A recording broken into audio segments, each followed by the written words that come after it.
August 18 vlog இது. நீ வீட்ல சும்மா தானே இருக்க, நீ இல்லனாலே வீடு ரொம்ப நிம்மதியா இருக்கும், நீ போயிட்டாலே நாங்களே எல்லா வேலைகளையும் பார்த்துப்போன்னு வீட்ல இருக்கிறவங்க என்கிட்ட சொல்லிட்டே இருப்பாங்க. சோ 2 நாட்கள் ஊருக்கு போயிருந்தேன். அந்த ஷார்ட் பீரியட்ல வீட்டையே புரட்டி போட்டுட்டாங்க என் கணவரும் மூத்த மகனும். அந்த குட்டி கேப்பை ஃபில் பண்ண என் கணவர் என் மாமியார சமையல் பண்ண கூட்டிட்டு வந்துட்டாரு. ரிட்டர்ன் வந்து பார்த்தா எனக்கு ஹார்ட் அட்டாக்கே வந்துருச்சு. ஏகப்பட்ட எக்ஸ்ட்ரா திங்ஸ், நான் யூஸ் பண்ணாத பாத்திரங்கள்லாம் வெளியே இருக்கு. ஸ்டவ் எல்லாம் எண்ணெய் பிசுக்கு, கவுண்டர் டாப் ஃபுல்லா அழுக்கு, பேக் ஸ்பிளாஷ்ல எல்லாம் செதறி இருந்துச்சு.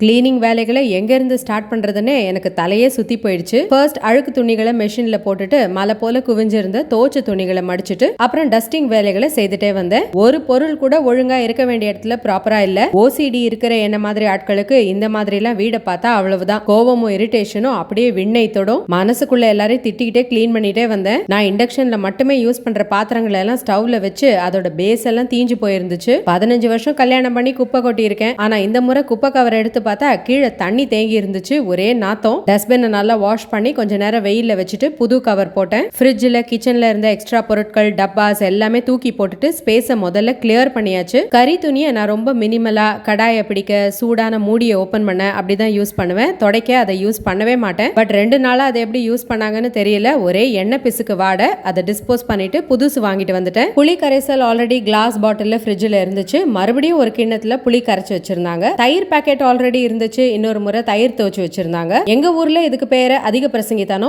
உங்க ஊர்ல என்னன்னு கமெண்ட்ஸ்ல சொல்லுங்க. தேய்ச்ச பாத்திரங்களை எடுத்து பார்த்தா ஒரே கரை எண்ணெய் பிசுக்கு. மறுபடியும் எல்லா பாத்திரங்களையும் எடுத்து போட்டு சுத்தமா தேய்ச்சி எடுத்தேன். ஹால், பெட்ரூம், கிச்சன் எல்லாத்தையுமே முடிஞ்ச வரைக்கும் என் திருப்திக்கு ஏற்ப கிளீன் பண்ணிட்டு சூடா காஃபி போட்டு குடிச்ச அப்புறம் தான் அப்பாடா இது நம்ம வீடு தான் என்கிற நிம்மதி பெருமூச்சு விட முடிஞ்சது. வெளியே போயிடுன்னு ரொம்ப ஈஸியா சொல்லிடுறாங்க. போயிட்டு ரிட்டர்ன் வர நமக்கு தான் பூகம்பம், சுனாமி, பேரதிர்ச்சி எல்லாம் காத்துட்டு இருக்கு. எப்படியோ வீட்டை பழைய நிலைக்கு கொண்டு வந்தாச்சு. இன்னொரு ஷார்ட்ஸ்ல சந்திக்கலாம். பாய்.